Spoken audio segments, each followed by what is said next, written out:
UPSC एक ऐसा exam है जिसकी प्रेपरेशन हर बच्चा अपने जीवन में जो है वो करना चाहता है। वो आईएएस आईपीएस जो है वो बनना चाहता है और आईएएस आईपीएस बनकर वो देश की सेवा जो है वो करना चाहता है। लेकिन क्या इस एग्ज़ाम को क्लियर करना इतना आसान है? तो जवाब है नहीं। इस एग्ज़ाम में 10 लाख से ज़्यादा बच्चे प्रीलिम्स के लिए अपीयर्ड होते हैं, लेकिन मेंस के लिए कुछ 14-15 हज़ार बच्चों का ही सिलेक्शन होता है। और फिर अगर हम इंटरव्यू की बात करें या मेन जो सिलेक्शन है उसकी बात करें तो मात्र अगर हम मैक्सिमम लेके चले तो 1000 लोगों का ही सिलेक्शन जो है वो फाइनली हो पाता है। ये एग्ज़ाम इतना टफ है कि इसमें कुछ ही बच्चे जो है वो सक्सेसफुल हो पाते हैं।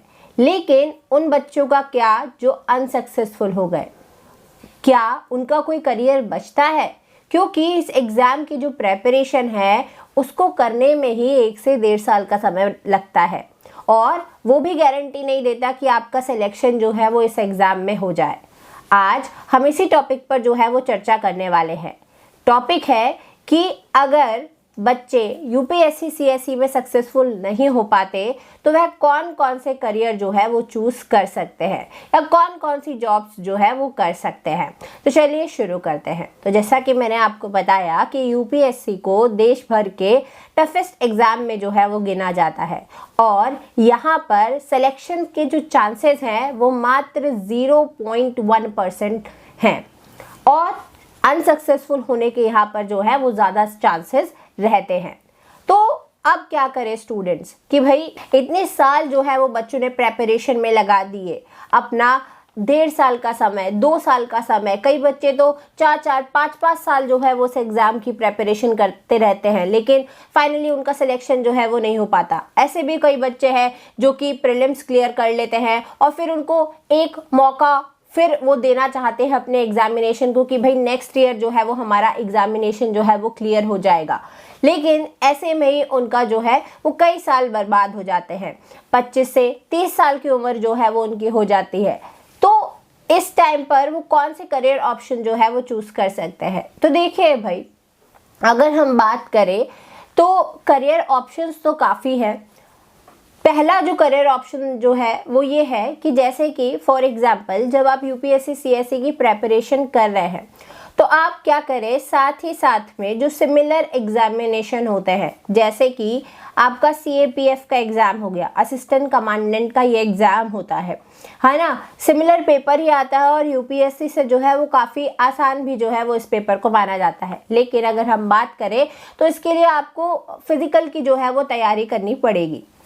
ईपीएफओ का जो है वो पेपर हो गया, लेकिन ईपीएफओ का पेपर भी जो है वो हर साल नहीं आता है ना, उसके लिए भी आपको जो है कुछ एक्स्ट्रा सब्जेक्ट्स पढ़ने पड़ते हैं, जैसे industrial relation and labour law जो है वो हो गया। तो कहने का मतलब है कि जो सिमिलर एग्जामिनेशंस होते हैं ना, उसकी बच्चे प्रेपरेशन जो है वो साथ साथ में कर सकते हैं। लेकिन यहाँ पर ध्यान रखिएगा कि इसकी जो एज लिमिट रहती है वो थोड़ी जो है वो यूपीएससी सीएसई के मुकाबले कम रहती है। तो सीएपीएफ का एग्ज़ाम हो गया, असिस्टेंट कमांडेंट का, ईपीएफओ का हो गया और सीडीएस का एग्ज़ाम। सीडीएस का एग्ज़ाम भी जो है वो बच्चे प्रिपेयर कर सकते हैं, क्योंकि ये यूपीएससी सीएसई के एग्ज़ाम से जो है वो ईजी जो है वो पेपर इसका आता है। हालांकि जो एसएसबी इस एग्ज़ाम को क्लियर करने के बाद होता है वो ज़्यादा टफ जो है वो माना जाता है, क्योंकि उसमें सिलेक्शन जो है वो उतने बच्चों का नहीं होता जितना कि एसएसबी के लिए सेलेक्ट जो है वो होते हैं, है ना, कि फाइनली जो सिलेक्शन होता है उसकी बात कर रही हूँ मैं। तो आप ये जो सिमिलर पेपर होते हैं इनके एग्ज़ाम्स जो है वो दे सकते हैं। अब यहाँ पर भी मैंने आपको चीज़ बता दी कि एज लिमिट का जो है वो ध्यान रखिएगा। अब आपका सवाल ये आ रहा होगा कि मैम आपने एसएससी की बात तो की नहीं, जो एसएससी सीजीएल का एग्ज़ाम होता है या एसएससी जो कंडक्ट करवाती है, सीएचएसएल का एग्ज़ाम हो गया, इवन एमटीएस का जो है वो एग्ज़ाम हो गया, उसकी बात आपने क्यों नहीं करी? तो देखो, यहाँ पर मैं आपको ये सजेस्ट करना चाहूँगी कि जो सीजीएल का एग्ज़ाम होता है ना, उसका पैटर्न यूपीएससी सीएसई से काफ़ी अलग होता है, क्योंकि उसमें जो मैथ्स आती है वो काफ़ी टफ जो है वो आती है। तो अगर आप टेक बैकग्राउंड के नहीं हैं और आपने अपने यूपीएससी को 1.5 साल दे दिया, 2 साल दे दिया, उसके बाद भी सिलेक्शन नहीं हो रहा और फिर आप एसएससी सीजीएल में चले जाएंगे तो सिलेक्शन होने के चांसेस जो है वो काफ़ी कम एक तरीके से रहते हैं। क्यों? क्योंकि वहाँ का पेपर पैटर्न भी जो है वो पहली बात तो यूपीएससी से काफ़ी डिफरेंट है, और फिर आपको वहाँ पर फिर एक्स्ट्रा सब्जेक्ट्स जो है वो पढ़ने पड़ेंगे। तो इसी वजह से मैं आपको एसएससी एग्ज़ाम के लिए सजेस्ट बिल्कुल भी जो है वो नहीं करूँगी कि आप एसएससी एग्ज़ाम्स की तरफ जो है वो जाए। अब और क्या कर सकते हैं भाई, तो आप स्टेट पीसीएस का एग्ज़ाम भी जो है वो दे सकते हैं। वहाँ पर एज लिमिट जो है वो यूपीएससी से ज़्यादा रहती है विभिन्न स्टेट्स की, और स्टेट पीसीएस में ये रहेगा कि आपको स्टेट का जो कहना चाहिए हिस्ट्री ज्योग्राफी है वो सब आपको जो है वो पढ़ना पड़ेगा, यानी कि स्टेट पर जो है वो ज़्यादा आपको पढ़ना पड़ेगा। लेकिन हाँ, यूपीएससी से काफ़ी सिमिलर पैटर्न ही जो है वो स्टेट पीसीएस का भी रहता है।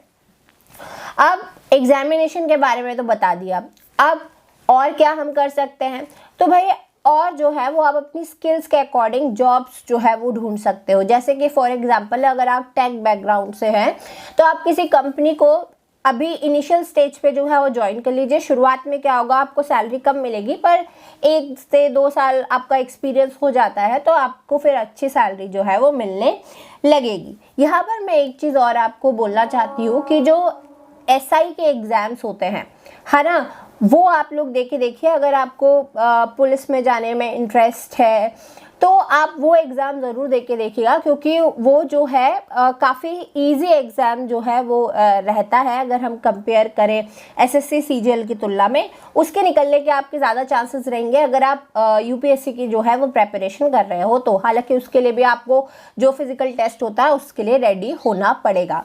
और क्या कर सकते हैं, तो भाई तो मैंने आपको कॉर्पोरेट कंपनी का बता दिया, अपनी स्किल्स सेट के अकॉर्डिंग जो है वो आप ज्वाइन कर सकते हो।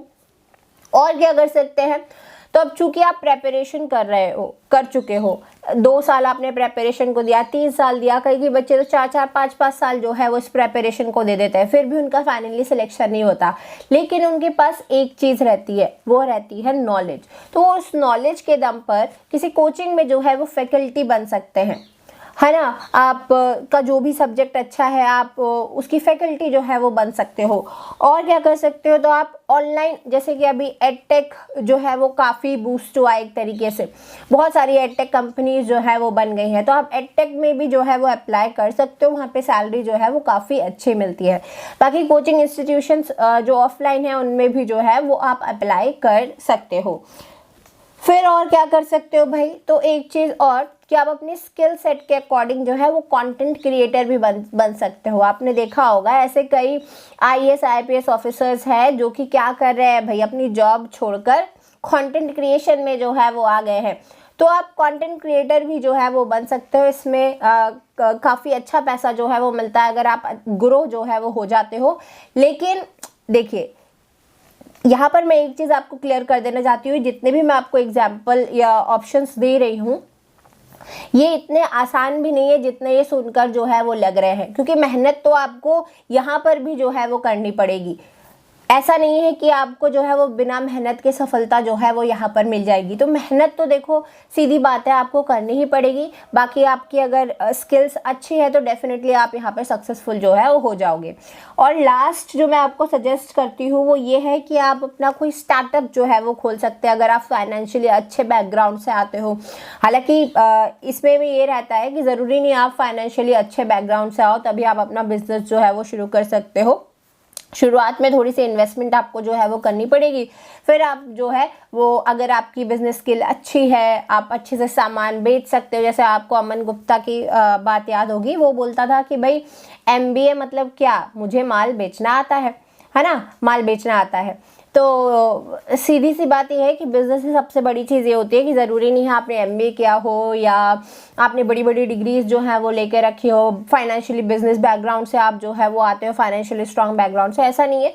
अगर आप में बिजनेस की स्किल्स है तो आप डेफिनेटली जो है वो बिजनेस भी कर सकते हैं और वहाँ पे भी आप सफलता जो है वो प्राप्त कर सकते हो। तो सीधी सीधी बात बस मैं यही कहना चाहूँगी कि देखिए, जब भी हम किसी कॉम्पिटिटिव एग्जाम की प्रेपरेशन करते हैं ना, चाहे वो कोई भी कॉम्पिटिटिव एग्जाम हो, यूपीएससी सीएससी ही नहीं, चाहे आप एसएससी के अंडर जो एग्जामिनेशंस आते हैं वो ले लो, चाहे आप फोर्सेस के एग्जामिनेशंस ले लो, तो कहने का मतलब ये है ये इतने आसान नहीं होते हैं। ये आपकी पहली बात तो 1 साल से ज़्यादा की प्रेपरेशन जो है वो मांगते हैं और उसके बाद भी ये प्रॉपर सिलेक्शन का जो है वो एक तरीके से कहना चाहिए कि फाइनल सिलेक्शन आपका हो जाए, वो ज़रूरी नहीं है। तो बस यही कहना चाहूँगी कि अगर आप कॉम्पिटिटिव एग्ज़ाम की प्रेपरेशन कर रहे हैं तो मैं आपको सजेस्ट यही करना चाहूँगी कि आप 2 से 3